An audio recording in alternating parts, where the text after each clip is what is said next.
Oi, gente, tudo bem com vocês? Professora Anaélia aqui falando.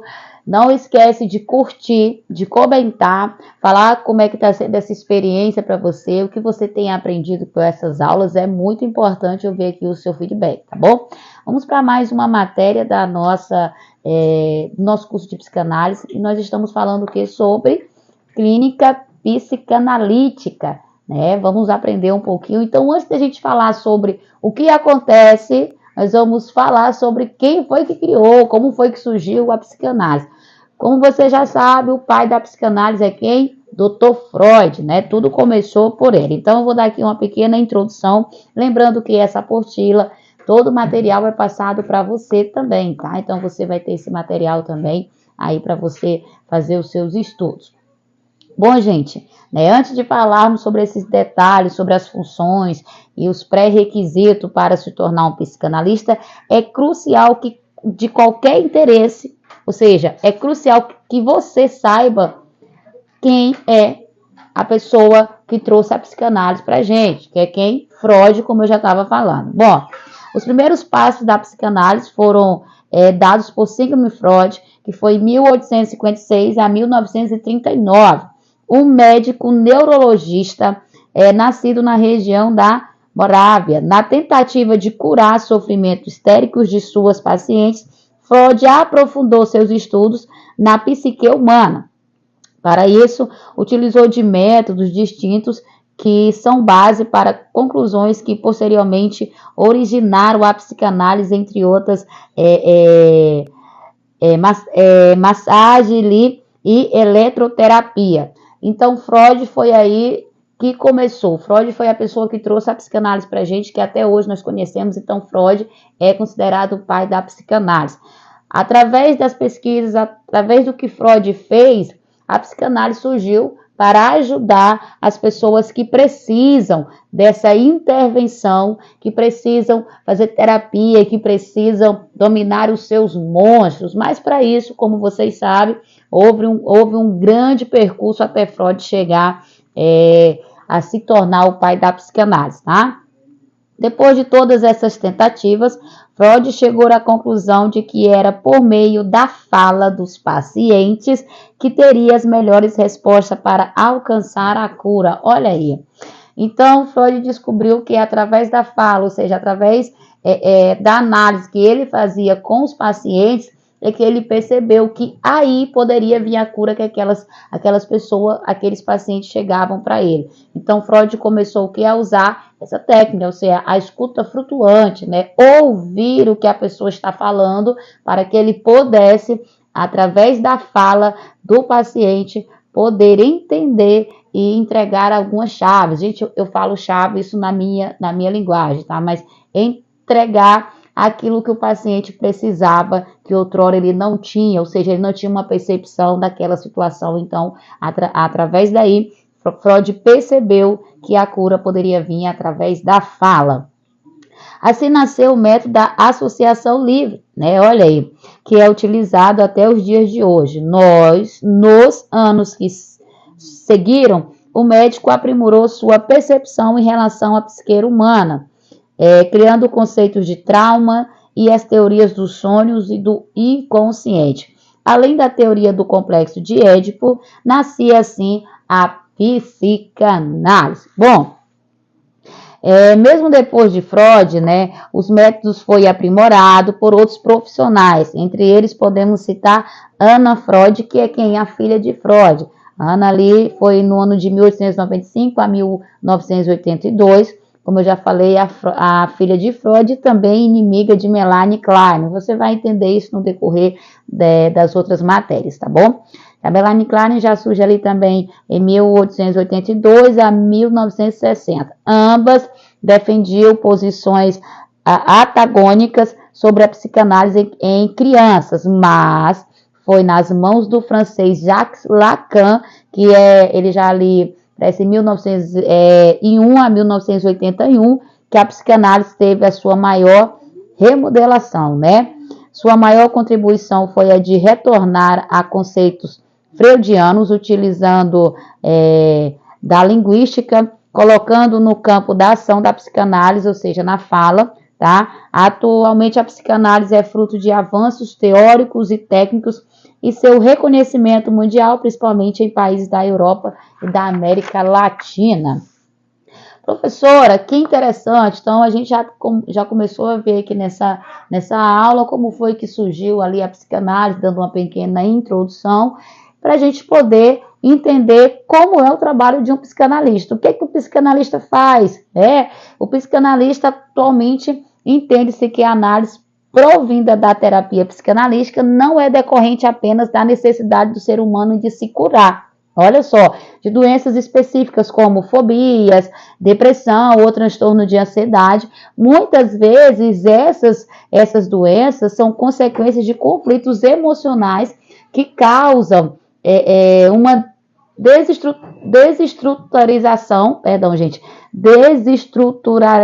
desestruturação, quase não sai, do aparelho psíquico, ou seja, a psicanálise é também um meio de autoconhecimento emocional e intelectual, tá? Que quando bem sucedido contribui para o bem-estar psíquico e, claro, né, aquilo que muitos reconhecem como felicidade. Olha aí.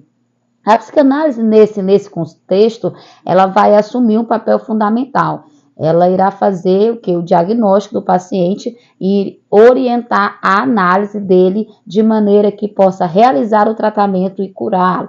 Ou seja, a psicanálise ela vai entrar para analisar o paciente que vai chegar. Depois de fazer a análise, ela vai saber o que o paciente precisa, a maneira que ele precisa, qual é o tratamento que ele precisa para ter uma vida significativa, ou seja, para curá-lo daquilo que ele chegou.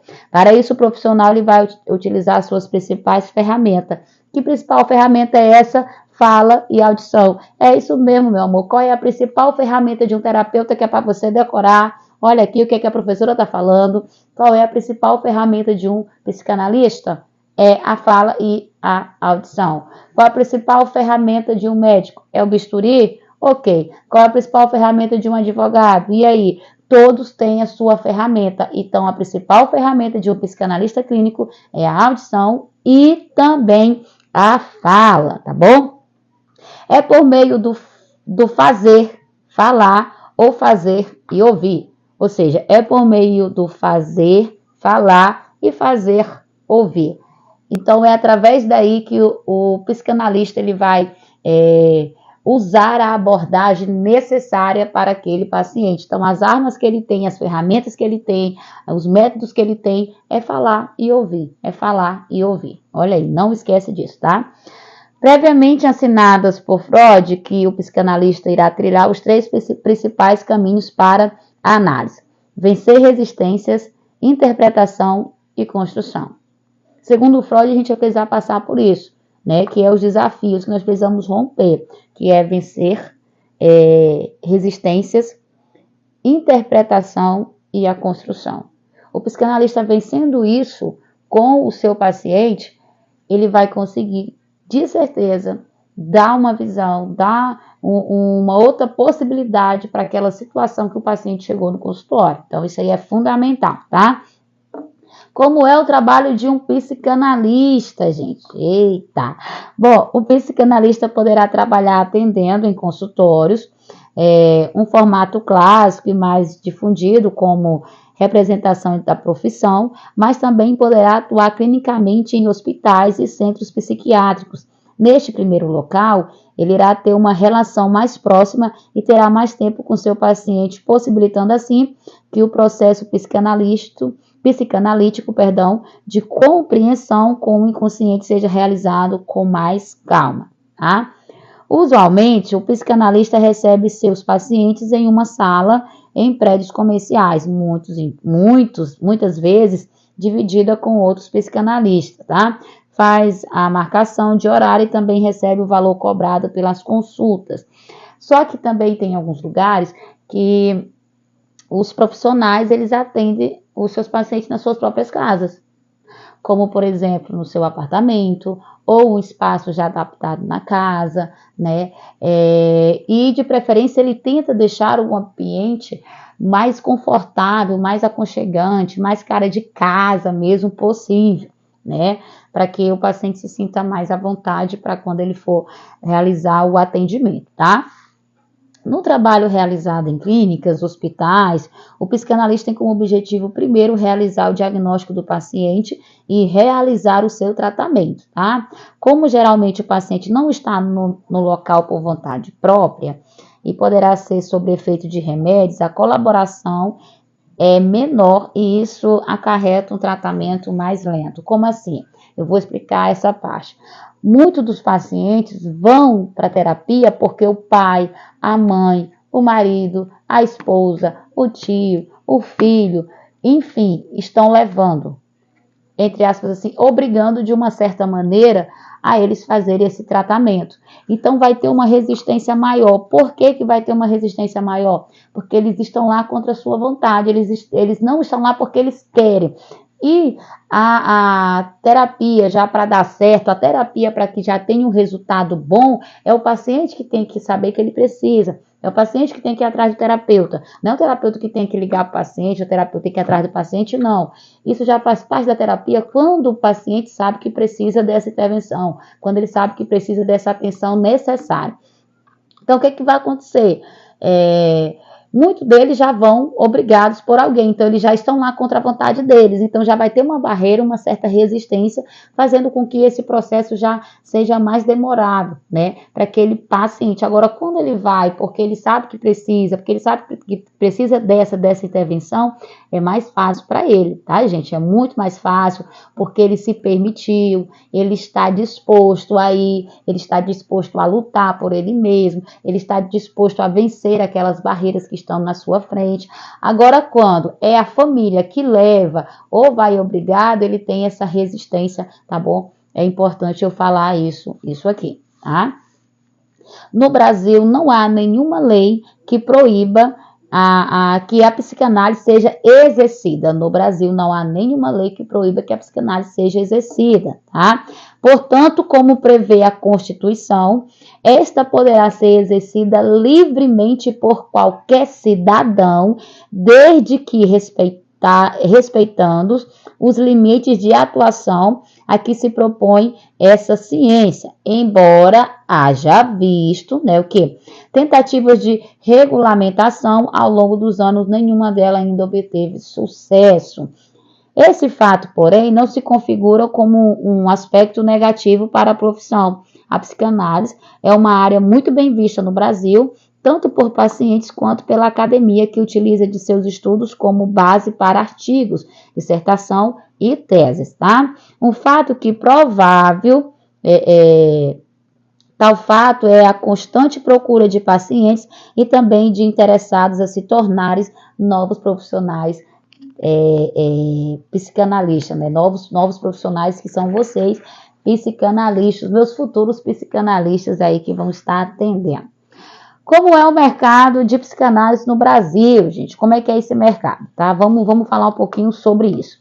É importante ressaltar que a psiquiatria e a psicologia são duas profissões diferentes da psicanálise, tá? Ambas estão relacionadas com o transtorno psíquico, porém, têm alicerces e conceitos, concepções e pré-requisitos para a formação completamente distintos. Você precisa saber disso, tá?